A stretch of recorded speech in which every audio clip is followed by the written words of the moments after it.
तो आज की क्लास बहुत ही जबरदस्त होने वाली है हमारा ज्योग्राफी का। आप लोग पूरा बुक को पढ़ चुके होंगे अभी तक, जहां तक हमें लग रहा है। उम्मीद है कि आप लोगों का पूरा सिलेबस कंप्लीट हो गई है। लेकिन मेरे दोस्तों, आज मैं ऐसा क्वेश्चन दिखाने वाला हूं आपके एग्जाम में, जो हूबहू छापने वाला जो प्रश्न है, मैं ऐसे दिखाने वाला हूं मेरे दोस्तों, जो आपको लगेगी कि शायद मैंने कुछ भी अभी तक तैयारी नहीं हो पाई है। तो टेंशन लेने की आवश्यकता नहीं मेरे भाई।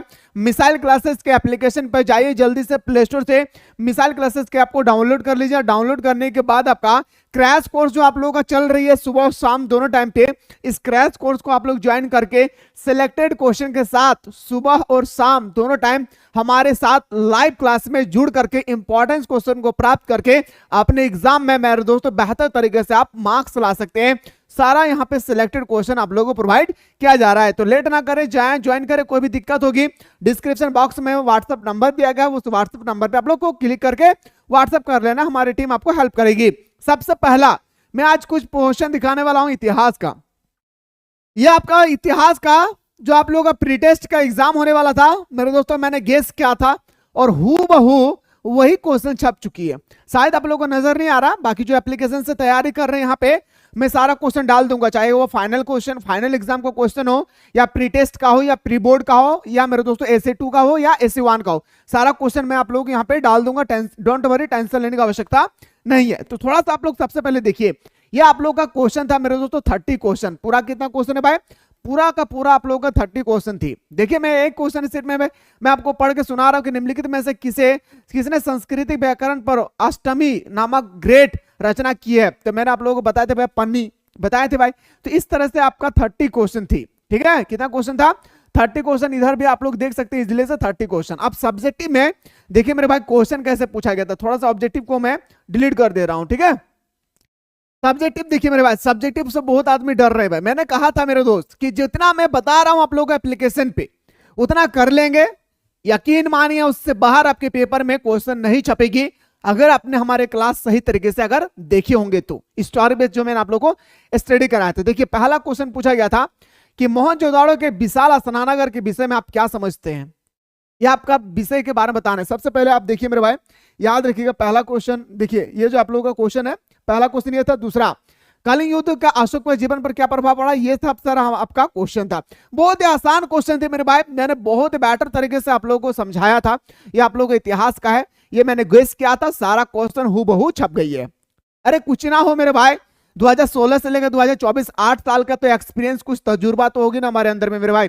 वही चीज मैं निखारना चाह रहा था, वही चीज आपका एग्जाम में छप चुकी है। वैसा ही क्वेश्चन मैं गेस करके दूंगा आप लोगों को फाइनल एग्जाम में। क्या भाई? ऐसा ही क्वेश्चन हूबहू मैं गेस करके दूंगा फाइनल एग्जाम पे, और ये क्वेश्चन आप लोगों को मैं प्रोवाइड कर दूंगा क्रैश कोर्स में। ठीक है, जो बंदा ज्वाइन कर चुके हैं बहुत अच्छी बात है, जो ज्वाइन नहीं किया फटाफट आप लोग ज्वाइन कर लीजिएगा। तो यहाँ पे मैं आप लोगों को मेरे दोस्तों मैं गेस करके आप लोगों को क्वेश्चन दूंगा, बस उतना आप लोगों को कर लेना है, यकीन मानिए उससे बाहर नहीं आएगी। खैर, ये हमारा हिस्ट्री का क्लास नहीं भाई, ये हमारे ज्योग्राफी का क्लास है। और पहला क्वेश्चन देखते ही मेरे दोस्तों हमारे आंख कान फूलने लगे भाई। हाँ, याद रखिएगा पहला क्वेश्चन, मानव भूगोल मानव समाज धरातल के बीच संबंध को संश्लेषण अध्ययन है, यह कथन किसका था भाई? यह स्टेटमेंट देने वाला था हमारा फ्रेडरिक रेडजेल। क्या बताएंगे भाई? Friedrich Ratzel. बहुत सारे स्टूडेंट्स को प्रॉब्लम हो रही है सर इंग्लिश में लेकर आइए, मैं इंग्लिश में भी लेकर आऊं ताकि आप लोगों को दिक्कत ना हो। ठीक ना, रुको और जाओ निश्चयवाद संकल्पना किसने प्रस्तुत किया था? तो ये भी बताएंगे सर हमारा ग्रिफिथ टेलर। क्या हो जाएगी? पहला क्वेश्चन का आंसर देखिए मेरे भाई फ्रेडरिक रेडजेल हो जाएगा।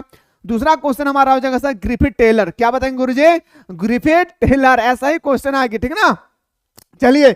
और मां तेरे पसीने की हर एक बूंद को मैं मोती सा चमकाऊंगा, तो सपने बड़े देखना मैं पूरा करके दिखलाऊंगा। दिसंबर जनवरी बचा 60 दिन में रूटीन फिक्स कीजिए, जबरदस्त तरीके से पढ़ाई कीजिए और ऐसा मार्क्स लाइए मेरे भाई कि आपके रिजल्ट के दिन आपके गांव में सबसे ज्यादा अगर चर्चित हो तो आपके परिवार वालों का हो। बस इसलिए तैयारी कीजिए मेरे भाई। जो सर झुका के अभी पढ़ लेते हैं, यकीन मानिए मेरे भाई रिजल्ट के दिन उनकी सर बहुत ऊंचा होती है।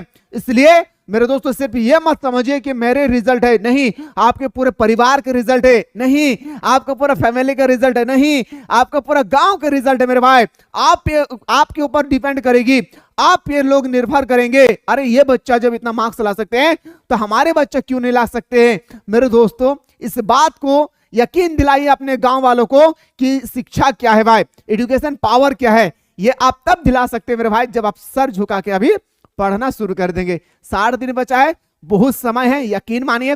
कुछ भी तैयारी नहीं किए हैं तो कुछ नहीं करना है, क्रैश कोर्स को ज्वाइन करके हमारे साथ सुबह शाम जुड़ जाना है। 21वीं शताब्दी के प्रारंभ में विश्व की जनसंख्या कितनी दर्ज की गई थी, तो बताएंगे सर याद रखिएगा लगभग 600 करोड़। लेकिन मेरे भाई अगर मैं अभी बात करूं ना तो पूरे विश्व की जनसंख्या हमारा 800 करोड़ से भी ज्यादा बढ़ चुकी है। हमारे पूरे विश्व की जनसंख्या जो हमारा, याद रखिएगा 800 करोड़ से भी ज्यादा हो चुकी है पूरे विश्व की जनसंख्या। आइए सर अगला क्वेश्चन है, क्वेश्चन नंबर हमारा 3 के बाद 4 है सर, याद रखिएगा 4 क्वेश्चन है भाई। क्वेश्चन नंबर 4 हमारा कहता है क्या कि निम्नलिखित में से मानव विकास सूचकांक ह्यूमन डेवलपमेंट इंडेक्स किसने दिया था, तो बताएंगे सर डॉक्टर महबूबुल हक। मैंने कहा था ये क्वेश्चन आपका पीछा नहीं छोड़ेगी भाई।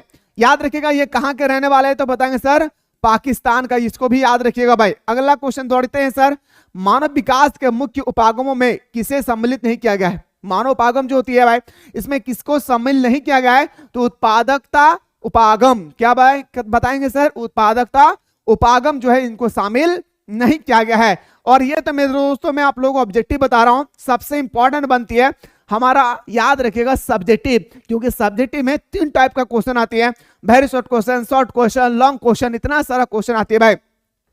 जंग का कटोरा निम्नलिखित में से किसे कहा जाता है, याद रखिए मेरे भाई जंग का कटोरा हम लोग पीटर्स वर्ग को मानते हैं। किसको भाई, पीटर्स वर्ग को मानते हैं हम लोग जंग का कटोरा। क्या भाई, जंग का कटोरा किसे मानते हैं सर, पीटर्स वर्ग को। आइए सर अगला क्वेश्चन है, आयात और निर्यात, इंपोर्ट और एक्सपोर्ट के बीच मूल्य में अंतर को क्या कहते हैं, तो बताएंगे सर व्यापार संतुलन। क्या बताएंगे प्यारे, व्यापार संतुलन, याद रखिएगा।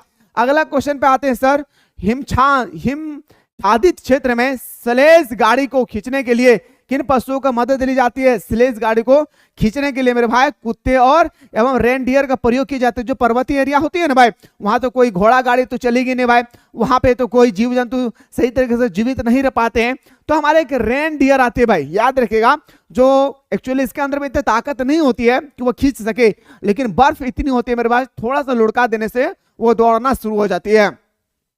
इनमें से कौन सार्क का सदस्य देश शामिल नहीं है भाई, सबसे पहला सार्क, याद रखिएगा मेरे भाई इसका मुख्यालय कहां है, तो बताएंगे सर काठमांडू में। कहां भाई, काठमांडू में, याद रखना मेरे भाई। इसका पहला बैठक कहां हुई थी, तो बताएंगे सर ढाका में। क्या बताएंगे सर, पहला बैठक हुई थी इसका ढाका में, ठीक है। इसकी स्थापना 1985 में। चलिए सर क्वेश्चन है, इनमें से कौन सा देश सार्क में शामिल नहीं है, तो बताएंगे सर हमारा अफगानिस्तान। देखिए मेरे भाई ये एक्चुअली अफगानिस्तान अभी है, मेरे बात को ध्यान से सुनिए।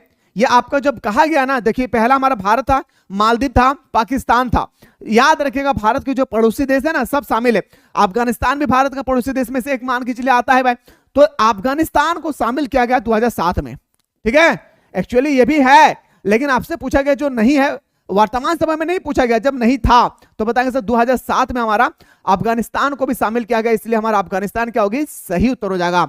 आइए सर अगला क्वेश्चन, भारत की जनगणना के अनुसार निम्नलिखित में से कौन सी एक विशेषता नगर की परिभाषा का अंग है, तो नगर की परिभाषा का जो एक विशेषता होती है भाई, तो बताएंगे सर 75% से अधिक जनसंख्या का प्राथमिक खंड में संकलन है।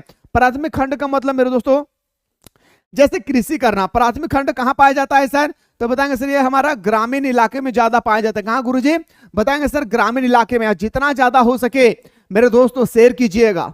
यकीन मानिए जो 2024 में एग्जाम दे चुके हैं 2023 से 24 का सेशन में, और जो हमारे पास स्टडी किए हैं, एक बार उनसे पूछ के देखिएगा क्या ये पागल इंसान जो बताया था कि वो क्वेश्चन आपके एग्जाम में लड़ा था या नहीं, वो आपसे पूछ लीजिएगा, तब जाकर हमारे पास क्लास कीजिएगा भाई, ठीक है। अगला क्वेश्चन भाई, जामशेदपुर किस शहर का किस प्रकार का नगर है भाई। जामशेदपुर जो है ना मेरे भाई ये हमारा औद्योगिक नगर है, याद रखिए मेरे भाई। बोकारो स्टील प्लांट का नाम सुने होंगे आप लोग भी, में से आप लोग भी बहुत सारे स्टूडेंट्स होंगे, बोकारो से होगा ना भाई। तो बोकारो स्टील प्लांट जो है मेरे भाई ये किस देश के सहयोग से बना है, सोवियत संघ के, याद रखिएगा सोवियत संघ के, सोवियत संघ जो हमारा इसके सहयोग से बनाया गया था हमारा बोकारो स्टील प्लांट। ओके चलिए सर अगला क्वेश्चन है, टुंड्रा क्षेत्र में एस्किमो द्वारा बर्फ के टुकड़ों से बनाए गए घर को क्या कहा जाता था, बताएंगे सर इग्लू। यह क्लास 6 का क्वेश्चन है मेरे भाई, सॉरी ये क्लास 6 का नहीं क्लास 5 का क्वेश्चन है। आप एक बार जैक बोर्ड का किताब उठाकर देखेंगे, अगर आपके घर पे 5 क्लास का बच्चा होगा, इग्लू क्यों नहीं पिघलता है। इग्लू मेरे दोस्तों बर्फ के जगह में बर्फ से बनाया हुआ घर को हम लोग इग्लू कहते हैं। बर्फ के एरिया में, बर्फ वाली के क्षेत्र में बर्फ के द्वारा बनाया गया घर को हम लोग इग्लू कहते हैं। आइए सर अगला क्वेश्चन, निम्नलिखित बस्तियों के प्रतिरूप में कौन सा सड़कों के किनारे विकसित होता है?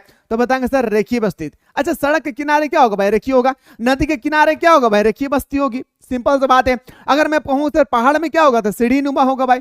या याद रखिएगा, कहाँ तारा नुमा होती है, इसको भी याद रखिएगा। कहीं कहीं बस्ती ऐसा होता है भाई, तारा नुमा होता है भाई, इसको भी याद रखना है। निम्नलिखित में से कौन सा सिंचित क्षेत्र में भूमि निम्नीकरण का मुख्य प्रकार है भाई? भूमि निम्नीकरण का प्रमुख प्रकार जो होती है ना, मृदा लवणता। क्या मेरे भाई? याद रखिएगा, सॉइल सैलिनिटी। ऑप्शन नंबर हमारा सी इसका सही उत्तर हो जाएगा। और इसके बाद कौन सा सब्जेक्ट का, इससे पहले मैंने आप लोगों को इतिहास का बता चुका हूं। इसके बाद कौन सा सब्जेक्ट का आप लोग ओरिजिनल पेपर देखना चाहते हैं, एक बार आप लोग कमेंट करना ना भूले। क्वेश्चन है, सामूहिक कृषि को सोवियत संघ में किस नाम से जाना जाता है? तो मेरे दोस्तों कल खोज। याद रखिएगा, कल खोज, याद रखिए कल खोज। ऑप्शन नंबर हमारा 20 का सही उत्तर हो जाएगा। जल संसाधनों का संरक्षण क्यों जरूरी है भाई? अच्छा बताइए, मैं अगर आपसे पूछूंगा कि जल का बचाव करना जरूरी है, क्यों जरूरी है, तो आप कहेंगे सर जल की कमी के लिए। आज दिन प्रतिदिन जल की कमी होती जा रही है।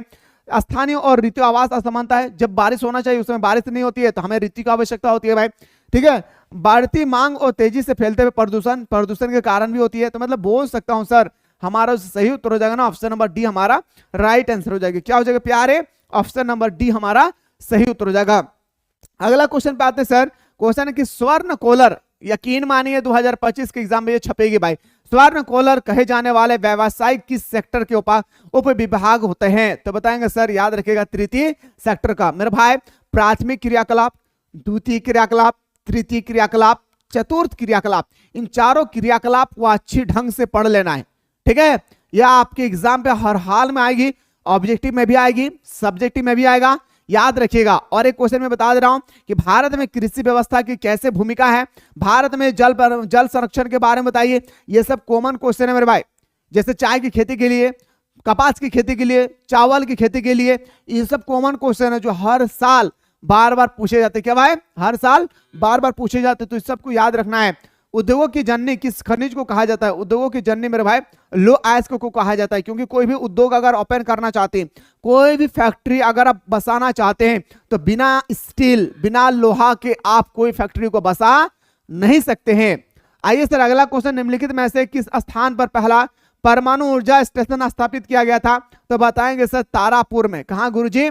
तारापुर हमारा सही उत्तर हो जाएगा। क्या? तारापुर हमारा सही उत्तर हो जाएगी सर। जल संभर विकास और प्रबंध द्वारा चलाए जाने वाले कार्यक्रम नीरू मीरू, ओहो माय गॉड, क्या इंपॉर्टेंस क्वेश्चन मेरे भाई। नीरू मीरू का संबंध किस राज्य से है? याद रखिएगा, नीरू का मतलब मैं, मीरू का मतलब नीरू का मतलब जल, नीरू मीरू मतलब पानी और हम, जल और हम। नीरू मीरू का मतलब होता है मेरे भाई जल और हम। ठीक है। किस राज्य से संबंधित है? बताएंगे सर आंध्र प्रदेश। कहां से प्यारे? आंध्र प्रदेश इसका बिल्कुल राइट आंसर हो जाएगा। नेक्स्ट क्वेश्चन पे आइए सर। अगला क्वेश्चन पे बात करते हैं, स्वेज नहर किन दो सागरों को आपस में जोड़ती है? जो हमारा स्वेज नहर है भाई, ये दो सागरों को आपस में जोड़ती है। भूमध्य सागर को लाल सागर से जोड़ती है। क्या प्यारे? भूमध्य सागर को लाल सागर से जोड़ती है हमारा स्वेज नहर। आइए सर क्वेश्चन नेक्स्ट पे सर है कि निम्नलिखित में से कौन घास स्थल ऑस्ट्रेलिया में पाए जाते हैं? मेरे भाई सुनिए, थोड़ा सा सुन लीजिए। अमेरिका नहीं, उत्तरी अमेरिका में कौन सा घास का मैदान? दक्षिणी अमेरिका में कौन सा घास का मैदान? इसके बाद आपका ऑस्ट्रेलिया में, साउथ अफ्रीका में, ब्राजील में, आयरलैंड में, इंग्लैंड में, कहां पे किस प्रकार के घास के मैदान पाए जाते हैं? दो क्वेश्चन आपके एग्जाम पे आएगी, दो प्रश्न आपके एग्जाम पे हर हाल में पूछेगी। तो घास के मैदान के बारे में अगर ट्रिक के माध्यम से अगर क्वेश्चन देखना चाहते हैं, तो एक बार जल्दी से सारा विद्यार्थी आप लोग व्हाट्सएप पे, सॉरी आपका कमेंट सेक्शन में कमेंट करें कि सर घास के मैदान के बारे में ट्रिक लेकर आइए, ताकि हम लोग खपड़ी में जल्दी से घुस जाए। ठीक है। अगर चाहते हैं तो जल्दी से कमेंट करना ना भूले। और जो भी स्टूडेंट चाहते हैं सर हमें बेहतर तरीके से तैयारी करना है, तो प्ले स्टोर से मिसाइल क्लासेस के आपको डाउनलोड करके आप लोगों को जल्दी से जुड़ जाना है हमारा कहां पे? तो बताएंगे सर हमारा क्रैश कोर्स में। ओके सर, आइए क्वेश्चन पे आते हैं सर। नेक्स्ट क्वेश्चन, प्रतिकर्ष अपकर्ष का उत्तरदायी है भाई। प्रतिकर्ष और अपकर्ष उत्तरदायी है, किसका उत्तरदायी है? तो प्रवास के लिए। अब प्रवास के बारे में मैं छेड़ना नहीं चाहता, क्योंकि प्रवास के बारे में बोलूंगा तो 5 मिनट लग जाएंगे। बस इतना याद रखिएगा, प्रवास उसे कहते हैं जो एक व्यक्ति अपने घर द्वार को छोड़कर दूसरी जगह जब जाते हैं तो इसको हम लोग प्रवास कहते हैं। एक आता है सर उत्प्रवास किसे कहते हैं, तो एक व्यक्ति उत्प्रवास के बारे में भी मेरे दोस्तों, उत्प्रवास उसे कहते हैं जो अपने घर द्वार को एकदम छोड़ करके जब दूसरी जगह पर बस जाते हैं, उसको हम लोग उत्प्रवास कहते हैं। प्रवास किसे कहते हैं, जो अपने घर द्वार को छोड़कर कमाने के लिए गए हैं, पढ़ने के लिए, मतलब दोबारा फिर से लौट कर आएगी, तो इसको हम लोग कहते हैं प्रवास। प्रवास दो प्रकार का होता है, राष्ट्रीय प्रवास और एक अंतर्राष्ट्रीय प्रवास। जब अपने राज्य को छोड़कर किसी और राज्य में जाएंगे तो हमारा प्रवास हो जाएगी, ये हमारा आंतरिक प्रवास। और ये हमारा अंतर्राष्ट्रीय प्रवास उसे कहते हैं मेरे भाई जो अपने देश को छोड़कर कोई और देश में जाते हैं। एक राष्ट्रीय प्रवास उसे कहते हैं जो हमारे देश को छोड़, हमारे राज्य को छोड़कर कोई और राज्य में जाकर काम करते हैं, पढ़ते हैं, लिखते हैं, कुछ भी करते हैं भाई। अगला क्वेश्चन देखिए, 2011 की जनगणना के अनुसार भारत की कुल जनसंख्या कितनी थी? मोदी सरकार कहते थे मेरे 125 करोड़ देशवासियों, नहीं कहता था भाई? हाँ जी, मैं आपसे कह रहा हूं, कहता था ना मेरे 125 करोड़ देशवासियों। बताएंगे सर ऑप्शन नंबर हमारा क्या जाएगी? बी हमारा सही उत्तर हो जाएगा। डायमंड हार्बर किस नदी पर स्थित है? बताइए मेरे भाई। डायमंड हार्बर की अगर मैं बात करूं तो हमारा हुगली नदी पर स्थित है। कहां प्यारे? हुगली नदी पर स्थित है। एक एक क्वेश्चन को देखिए, समझिए, और हूबहू आपको फाइनल एग्जाम में भी तो ऐसा ही क्वेश्चन देखने को मिलेंगे। जैसे एग्जांपल में दे रहा हूं मेरे भाई, देखिए 26 के बाद आपका आता है सर वेरी शॉर्ट क्वेश्चन जो एक एक मार्क्स का होता है। जैसे संभववाद क्या है, क्वेश्चन आएगा कि जनसंख्या वृद्धि को परिभाषित कीजिए। इसका बाद आएगा गहन कृषि किसे कहते हैं, ये क्वेश्चन है भाई, 1 मार्क्स में इतना लिखना है। आप क्या सोच रहे कि ये 5 मार्क्स का है, 3 मार्क्स का है, 2 मार्क्स का है? ये 1 मार्क्स का क्वेश्चन है भाई, गहन कृषि किसे कहते हैं। और 1 मार्क्स का क्वेश्चन देखिए, विनिर्माण उद्योग से आप क्या समझते हैं। और 1 मार्क्स का क्वेश्चन देखिए मेरे भाई, पल्ली बस्ती से आप क्या समझते हैं। ये सब सारा आएगा मेरे भाई आपका एक एक मार्क्स का। ऋतु प्रवास से आप क्या समझते हैं, ऐसा क्वेश्चन आएगा। व्यापार संतुलन से आप क्या समझते हैं। क्वेश्चन आएगा औद्योगिक की प्रक्रिया से कौन प्रदूषण मुख्य रूप से उत्पन्न होती है। फैक्ट्री से जो धुआं निकलते है उससे कौन सा प्रदूषण होता है, वैसे लिखना है मेरे भाई। तो इन सब सारा चीज को मैं आप लोग एप्लीकेशन पे करवा दूंगा, टेंशन लेने की आवश्यकता नहीं है। सारा क्वेश्चन जो अभी फिलहाल मैं बताया हूं एग्जाम हॉल घुसने से पहले पहले कर लेना, हूबहू ऐसा ही क्वेश्चन आपके एग्जाम पे छपेगी। फिलहाल हम लोग मिलते हैं मेरे दोस्तों नेक्स्ट वीडियो में।